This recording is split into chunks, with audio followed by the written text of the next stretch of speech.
This is Cormac Kinney. Welcome to our monthly webinar where we talk about diamond standard commodities. We have a lot of new investors. We've gotten a lot of coverage from Robert Kiyosaki. A lot of people have come in through, he's been talking about diamond standard commodities. And so we have a lot of people who are new to the idea, new to diamond standard, and are interested in an asset that can provide diversification and cannot go bankrupt the way stocks or bonds can go bankrupt. So in this webinar, we're going to kind of start from the beginning, and we're going to introduce the diamond standard commodities and talk about some of the drivers. What's going to drive the price of diamonds over the near term and the medium and longer term. There's some different drivers that we're going to talk about. We're also going to talk about what's the commodity itself, how does it work, and we'll also mention our fund. If some people don't like to hold commodities, they prefer to hold a vehicle like a fund, and for them we have Diamond Standard Fund. That includes people who invest through an IRA. You cannot buy diamonds or most other collectibles. You cannot buy in an IRA. So for them, we provide a fund. So diamond standard commodities, this is what they look like. These are diamond standard bars. And as you can see, the diamonds are inside. And the breakthrough is that these two commodities are equal. They're equivalent. And they're equivalent because the diamonds inside a bar are optimized. We buy them through a transparent process of automated market making. And we also build coins. So these are diamond standard coins. You'll see that the diamonds in the coins are quite a bit smaller than the diamonds in the bars. And the bars are 10 times the market price of the coin. And they're both listed on Bloomberg, or Refinitiv, or Reuters, or S&P. We don't set the price of diamond standard commodities. They're set by the market, the same as gold. So the market price goes up, the price goes down, and it's based on the trading. I think the price today of a coin is about $4,700. I don't know because we don't set the price. But what makes every bar the same or every coin the same is that the individual diamonds inside a coin or bar are optimized so that they always add up to a public standard. Every bar contains the same geology of diamonds. And what we're talking about with diamonds is the things like the carat weights, the colors, the clarities. All of those factors have to add up to a single public standard, the diamond standard. And because they're all equal, they all have the same value. I think a lot of people who know us know that earlier this year we had a significant advance where these commodities were deemed good for delivery to settle CFTC regulated futures and options. And we have a listing agreement that will, with the MIAX exchange, that will result in the futures contract for diamond standard commodities to be listed and traded on the CME Globex. We expect that early next year. We currently have a spot market where you can trade these, which we can talk about in a minute. So I'm going to share a few slides and walk through some of the interesting drivers, as I've mentioned, of what is causing, how do we make this commodity, and we're going to talk about what is going to drive the prices of diamonds. So as I mentioned, there's two commodities, a coin and a bar. Every bar is equivalent, every coin is equivalent to every coin, and these contain natural diamonds. Some people ask, are these synthetic diamonds? No. Only mined diamonds, natural diamonds, have any economic substance, right? A synthetic diamond is just printed in a lab. One person, I've seen it, can run 400 machines, and they produce a diamond every month or 45 days or so. Those diamonds, if you see them in the market, they're dramatically overpriced. on these websites like Brilliant Earth, but if you see them at wholesale, they trade for pennies on the dollar.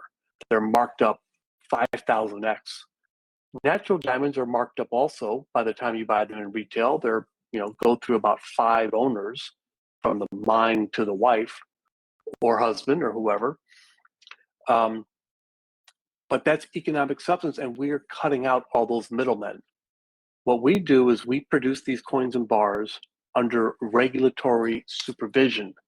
We have a license from the Bermuda Monetary Authority, and they oversee our diamond buying, the way we assemble, the optimization, and all of our offerings of the coins and bars.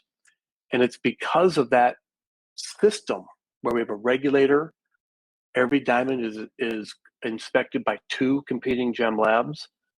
We're audited by Deloitte as we manufacture these and buy the diamonds. And ultimately, the commodities are assembled in the gem lab and delivered to custodians like Brinks or Malka Amit.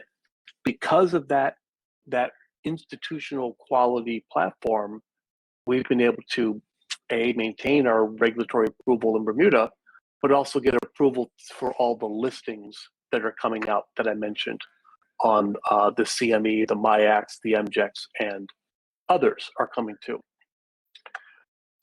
Who cares about diamonds? Well, diamonds are this forgotten, left behind natural resource. And if you compare diamonds to every other precious metal, you'll see that diamonds are only held by only about 2% of diamonds are actually held by investors. I don't count your wedding ring or your earrings. Those aren't investments. But I'm talking about an asset on the shelf held by a fund, a family office, as an investment. In the case of platinum, 17% of all the world's platinum is held by investors. And even uncommon metals like palladium and rhodium, 15% of the global supply is held by investors. We think that now that diamonds are fungible, as they're market traded, as we have a spot commodity, as we launch futures, options, exchange traded funds, sovereign wealth funds, for example, are building positions. We believe that diamonds will catch up with platinum or palladium, meaning that 12 to 15% of diamonds are going to be acquired by investors. And the process for that is what we've already been developing. Diamond Standard has developed the coin and the bar. Those are the market traded, the good for delivery commodities. We've launched a spot market where people can buy and sell these 24 hours a day. We have a private fund, but we're also launching a variety of listed funds. We're looking at global exchange traded products. We have filed an ETF in the United States. It's not been approved. We don't think that'll be approved for some time. But ultimately, diamonds are going to get added to the commodity indices, meaning that that index that includes gold, silver, platinum, once it includes diamonds, that means that any institutional investor that tracks that index will start buying diamond commodities. I'll briefly talk about how we make the commodity, then we're going to shift to what's driving the prices of diamonds. So Diamond Standard built a global platform to build these commodities. We have 9 intake facilities around the world where we buy all these diamonds. We bid on the diamonds using, as I mentioned, automated market making. People are surprised. We have no opinion about the prices of diamonds. We simply bid until the market tells us this is the price you pay. We're very efficient. For example, we buy the diamonds in India, Thailand, Hong Kong, Dubai, and Israel. So we buy them for COD, and we think we get the best global prices you can possibly get. A big part of it is that we're open to buy 90% of all the different types of diamonds. So we have a lot of flexibility in what we buy. Who we're buying these diamonds from this number is old, it's actually 220 members of our exchange. these companies are all the largest diamond companies in the world, and they're generally the companies that cut the diamonds. And so we're buying from the first possible source, and therefore we're eliminating all the markups between wholesale, manufacturers, retail that consumers normally pay. The diamonds that we buy are basically the entire range of diamonds from 0.18 carats up to 2.05 carats, which is what you see in the bar. That's about 90% of all the types of diamonds you'll see at a jewelry store. So the commodities really do truly represent the entire range of diamonds, and they're representative of the diamond market as a whole. The way we make the commodity is, as I mentioned, we have no opinions on prices of diamonds. We bid on all different carat weights, colors, and clarities. We bid on every combination of those factors, and that turns out to be about 16 million different varieties of diamonds. We make an actionable bid on our exchange, where on an average week we have 5 million diamonds offered to us, listed on our exchange. We bid on all of them. We also bid for diamonds that aren't there in the hopes that someone will list them if they see the price from one of the vendors. What we buy, though, is a statistical sample of all of those 16 million diamonds. On average, we buy about 10,000 diamonds on a weekly basis when we buy. And those diamonds are a scatter plot. They're a little bit of every different carat weight, color, and clarity. And that sample we make public. We force price discovery, we buy a little bit of everything, and then we prove to the world that we did buy a little bit of everything. Once we have a statistically valid sample of diamonds, 10,000, we can divide them using our optimization system. The result of that is that when you look at a bar, you always see that there's small, medium, and large diamonds in every bar or coin. Every bar contains D, G, L color, the entire range. Every bar contains flawless, VVS, VS, and SI diamonds. So every bar itself is a statistical sample of all of those different diamond types. This is the process that's supervised by the BMA, and it's audited by Deloitte. So we can't fake it. Every bar, by the way, is delivered. We never hold the bars. We always deliver them to the clients or to their custodian. The technology in the coin and bar is interesting. Inside the coin, you see that white layer, that's a wireless computer chip that's inside, and there's one in the bar also.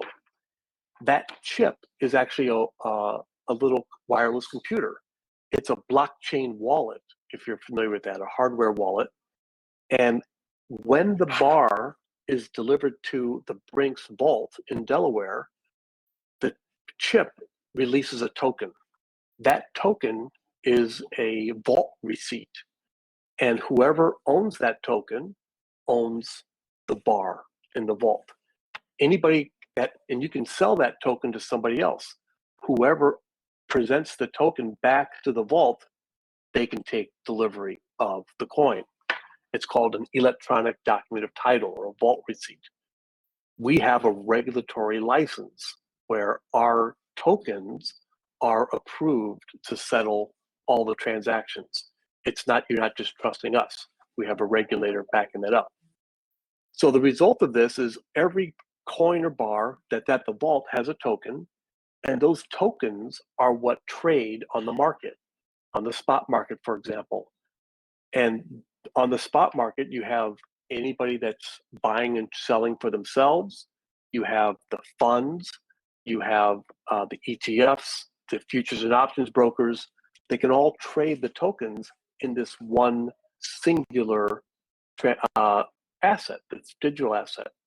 So it makes it very, very efficient. Okay, let's talk a little bit about the price history of diamonds, long-term and short-term, and then we'll go to what's driving those prices. Long-term, and this is a 20-year chart, you'll see diamonds have basically always, kind of had a floor of 4,500 and a peak of about $8,200. There was a big run up in 2011 to 2012 that corresponded with a run up in gold, as you might remember, the financial crisis. You'll see a spike in 2020 to 2022. That was COVID. A lot of people were at home buying a lot of jewelry, and a lot of the mines were shut down because of COVID. And that caused a significant spike in diamond prices. They went from 4,200 up to almost 6,700. Since then, diamond prices have come down, and there's a seasonality to diamonds. People buy a lot more diamonds at Christmas and Valentine's Day. So what you'll see is September to December, diamond prices historically have tended to go up. We think right now that diamonds are actually near a low. We think that they're going to resume a trajectory more up, and it's basically a path that we've seen start as we started to launch our commodity. They kind of went up, but they went up too much, and now they've gone back down. The reason we think diamond prices will go up in the long term are a couple of key drivers. Number one is the supply of diamonds is actually falling.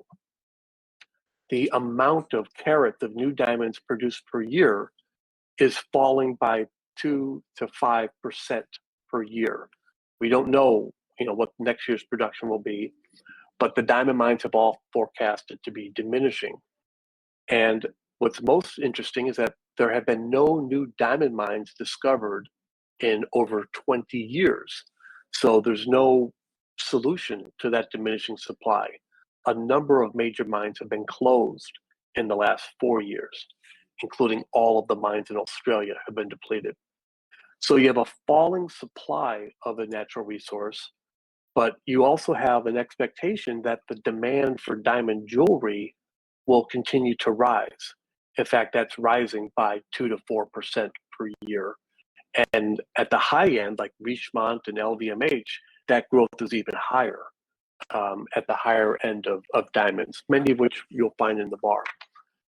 But the demand for jewelry has been growing, and is projected to continue to grow through 2029 on every continent. A lot of that is led by Asia, where you have 1 billion people kind of coming in to be more consumer oriented and buying more things like jewelry. So that's a key driver. You have falling demand, falling supply and rising demand. We think long term that tends to drive prices up. But you also have a interesting aspect of diamond standard is now impacting the diamond market. As we launch all of these investment products, the spot, the futures, the options, the ETFs, we think that investor demand, as diamonds start to catch up with palladium and platinum, where they go from 2% more towards 15% of the above ground supply, we think that the investor demand will drive prices. Why are investors so interested? Well, number one, diamonds are a hard asset, and they, unlike a stock or a bond, they can't default. There's no bankruptcy risk with a hard commodity. And historically, commodities have been the best hedge against inflation. And in the case of gold, normally that's the asset that people move to. But if you look at the last several financial crises, and it's hard to tell here because this is sideways, this is a different chart from what I'm used to, but diamonds have outperformed gold in several of the major financial crises of recent history. I think this chart is wrong because it's changing orientation. So we'll have to update this. But diamonds have outperformed gold significantly in periods of crisis. A large part of it is because diamonds were not financialized and they were not correlated. But the other interesting aspect about diamonds is they have extremely low volatility, about 3.5% more recently. But that's about half the volatility of gold and a third or a quarter of the volatility of stocks. So as far as having an asset in your portfolio that provides stability, diamonds are very interesting, but they also provide a diversification that's really not available with any other assets. Diamonds have a 0.0 correlation even to gold and to silver, which is very unusual because gold and silver are very highly correlated, 0.76 correlation. Diamonds aren't correlated to gold and silver historically, but they're also not correlated to stocks or bonds. So it's a very unusual asset that provides low volatility, zero correlation, has the potential for outsized return, and that tends to add value to literally any portfolio. It increases the Sharpe ratio. The last thing I'll mention is that this is not the first time that a commodity has suddenly been available through new securities or new channels to new investors. It happened 20 years ago with gold. Gold for the first time became available as an ETF.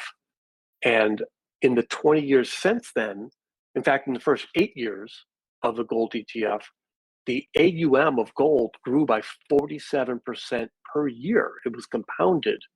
It went from 100 billion to over 2.5 million to 2.5 billion. Now today, gold held by ETFs is over 200 billion. So that trend has continued. At the same time, the price of gold went up about 3x in the first 8 years. So we can foresee if that happens to diamonds, it could have a meaningful run. But more recently, we saw this in a case study with uranium. In 2021, the first of 2 uranium listed uranium funds launched, one in Canada, one in the UK. And in the first year, the assets under management grew to about 3 billion, I think. And the price of uranium went up about 70% in that 1 year. So we think you should not underestimate the potential impact of a new investment vehicle, what that can have on the market price of the commodity. The last thing I'll mention is we do have a fund. What most of our clients invest in is they invest in the commodity. And when you buy the commodity, you can buy it at diamondstandard.co. There's no markups, there's no fees. And you can choose A, send it to me at home, but I have to warn you, then you have to pay sales tax unless you're in Delaware. Or B, hold the commodity at Brinks on your behalf. It's titled in your name. But in Brinks, there is no sales tax. I mean, in Delaware, there's no sales tax. But then you do have to pay custody fees, which are $24 per year, which is a tiny fraction of what the custody fees are for gold because diamonds are so small.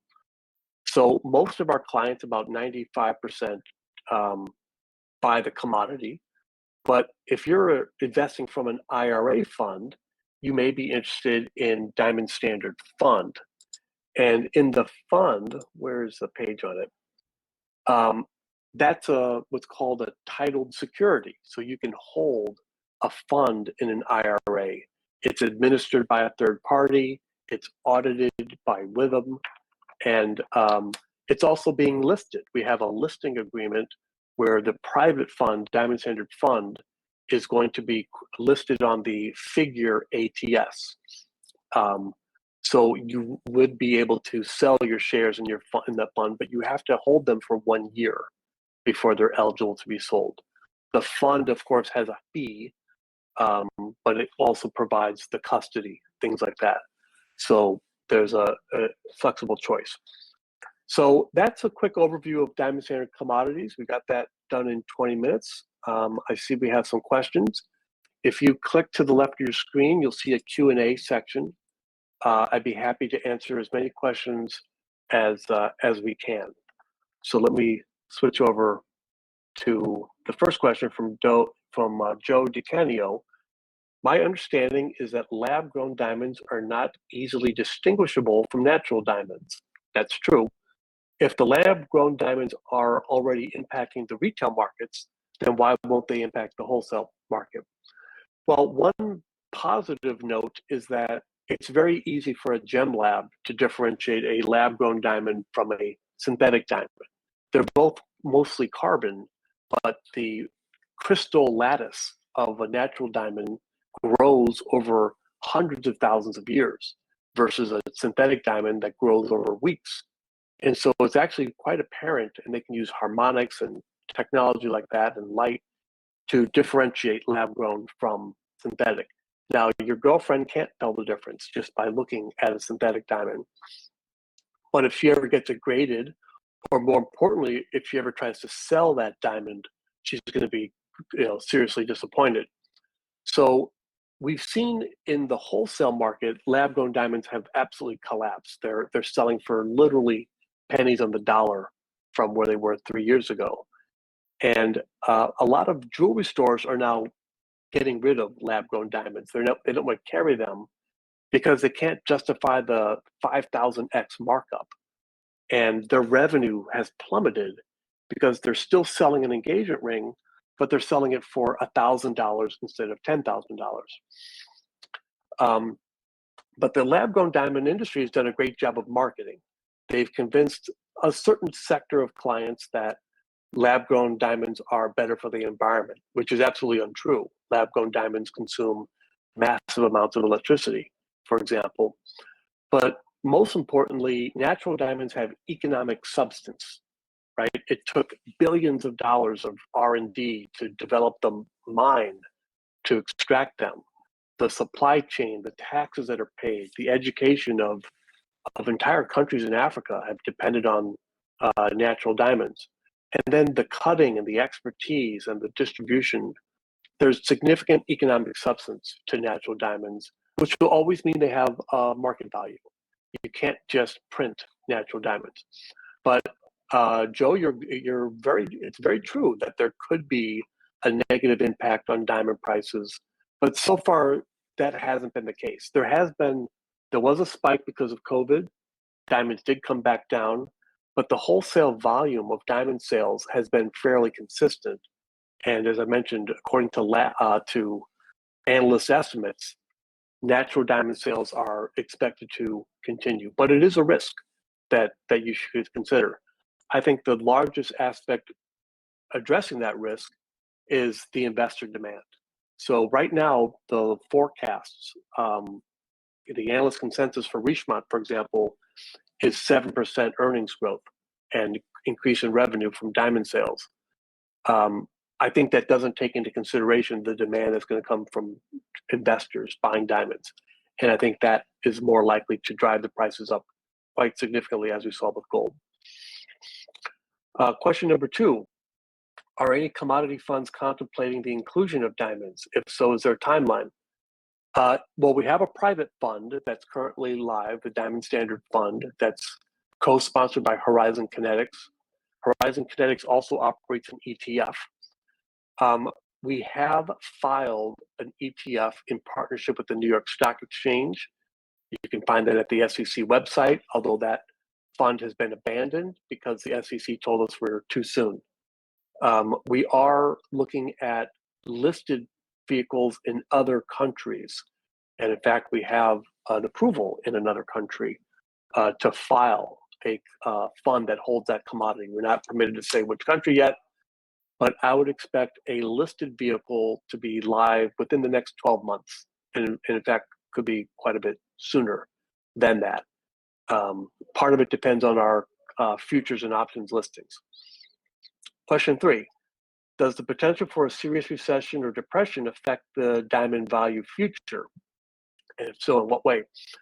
Well, if you look at the history of diamond prices, they've actually been very uncorrelated to recessions or the stock market. As I mentioned, diamonds have a 0.0 correlation to the S&P 500. Part of that is because diamonds were insulated. There's the demand for getting married and weddings, and they were very global. So historically, they've actually performed very well in periods, of recession or depression. They've outperformed other stocks and bonds, most notably, and in fact by a pretty significant margin. What I think will happen, though, is that over time, and I think it may take 5 years, over time, diamonds will become more correlated to stocks and bonds, simply because they're becoming financialized. That liquidity tends to correlate everything, right? If more investors have diamonds in their portfolio and they need to liquidate because their investors are liquidating, they have to sell everything. And that's why you'll see stocks and bonds and other things become correlated in times of distress, especially. Historically, diamonds haven't been part of that. People don't go and sell their diamonds when they have a margin call on their stock portfolio. But that will become a little more correlated over time. But in the meantime, 5 years, I expect diamond prices to remain very uncorrelated because it'll be the only asset that's basically building positions from zero. So there may be short term, but long term, we expect that underlying demand for 15% of diamonds by institutional investors and sovereign wealth funds, et cetera, we think that outweighs the short-term fluctuations of individual investors buying and selling. Can you address the question 4? Can you address the tax issues in general? What are the diamonds considered, token or commodity? By Vicky Locke. Diamonds in the U.S. are considered a collectible, same as gold. Gold is a collectible. In our case, we deliver that collectible to Delaware for the vast majority of our clients. And so fortunately, there's no sales tax for the diamond commodities delivered to the custodian. However, if you take delivery in New Jersey or Florida or New York or California, et cetera, you have to pay sales tax. When you sell your commodity, and as I mentioned, the easiest way to sell it is just by visiting the spot market. If you hold your commodity in custody at Delaware, you have a token. And when you log in, you can sell your token on the spot market to somebody else. That's called a peer-to-peer spot market.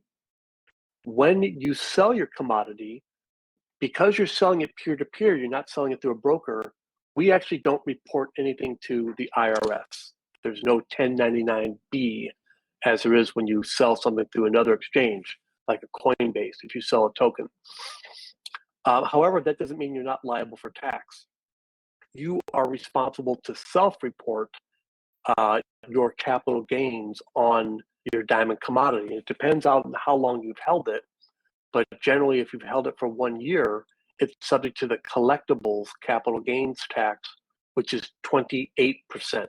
So it is a bit of an ugly and higher tax. And it may depend on what vehicle you hold that asset in. If you hold it in an IRA versus holding it directly in your own name and account. If there's any other questions, I'll wait a few seconds. Otherwise, I really want to thank everyone for joining this call. Oh, there's one more question. The question is from Stephen McCreary. Do the high Ethereum gas fees increase the cost of transactions? No, we actually solved that. So when you hold your commodities at Brinks, and therefore you have a token that you can trade, you're actually trading what's called a Hedera token. It's on the Hedera blockchain, which is the one we chose because it's very, very well governed and regulated and very inexpensive and extremely high performance. We highly recommend the Hedera blockchain, and they didn't pay us a penny to